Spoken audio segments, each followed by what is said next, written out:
It is a very gray and rainy day outside, so having a cup of tea is incredibly comforting, and this is our first Tea Time Tuesday segment in the new studio.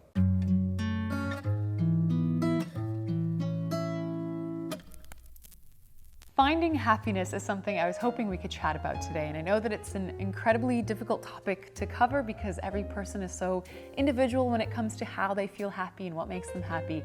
And the topic of happiness, I feel like it's been tackled by philosophers since the dawn of man, and there seems to be kind of no trivial answer when we're looking at how people can become more happy.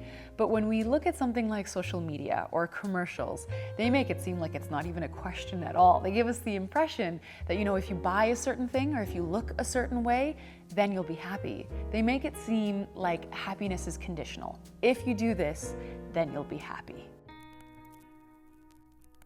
By now, I think we've all learned from one source or another that social media is heavily curated. We selectively and very carefully choose what we share with the world. The content that I share is very much included in all of that. So for example, I share with you meals that I authentically eat at home, but I played it in a way that I wouldn't normally do if I was eating it alone at home, because I grab some artsy looking bowls, I place it on a backdrop with some accent pieces that color complement the food. I make things look a little bit messy. I add garnishes to make it look really pretty.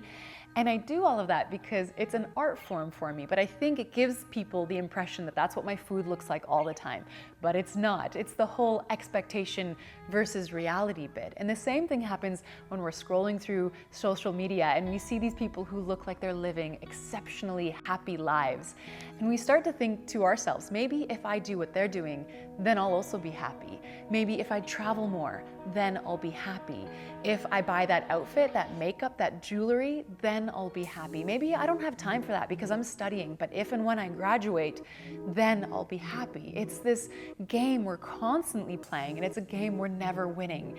And it's the if-then game. If I get fit, then I'll be happy. If I find a loving and supportive partner, then I'll be happy. If then. And it's a very toxic way of thinking. And I think it's toxic for a couple of reasons. For one, it makes us feel like happiness is something that only comes later as a result of something. But that's definitely not the case. Happiness is something we can all tap into at any moment. And the second reason it's toxic is, say we do that thing. We go travel, we graduate, we buy that jewelry, we get fit, we have that partner. Then what?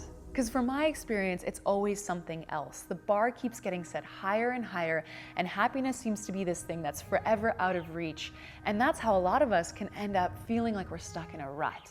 So what can we do about it? I think there's 3 things we can do. For one, catch that thinking dead in its tracks. If you notice yourself doing the if-then thinking, remind yourself that it's important to have aspirations and dreams and desires, but achieving those things alone will not make you happy. Other things can also bring about happiness. Number 2, in that exact moment when you notice yourself doing the if-then thinking, try to shift your mindset. And one way to do that is to just stop, look around you, and start saying thank you.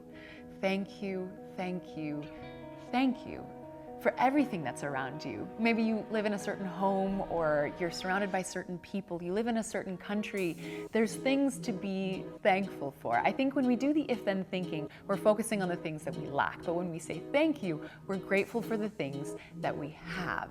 And so you might want to travel really badly, but we live in a country where a lot of people come to as tourists. Is there a way that maybe you could be a tourist in your own country? It's just about shifting the mindset a little bit. We might not have graduated yet, but we have the ability to get an education. We have the ability to advance our knowledge.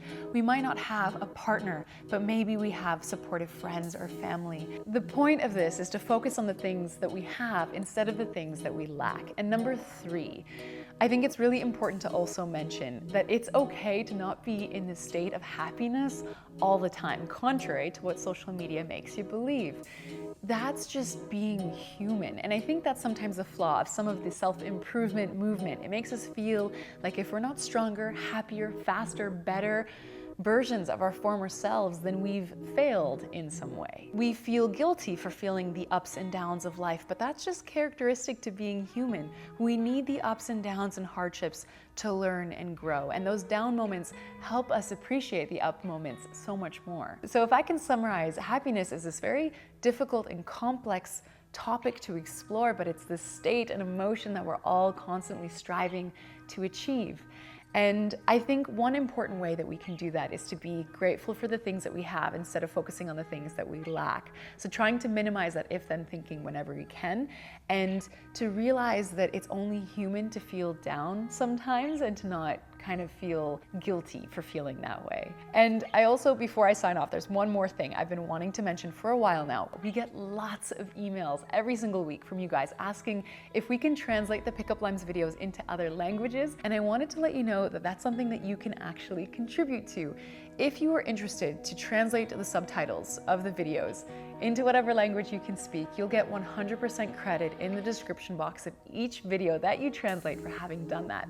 And it would always mean the world to us to see our videos being watched by people in different languages around the world. So if you're interested in contributing, I'll leave a link for you in the description box below that explains how you can do it. I think that's it for today. Thanks a lot for enjoying this cup of tea with me. I hope you guys have an awesome week ahead. We'll see you in the next video.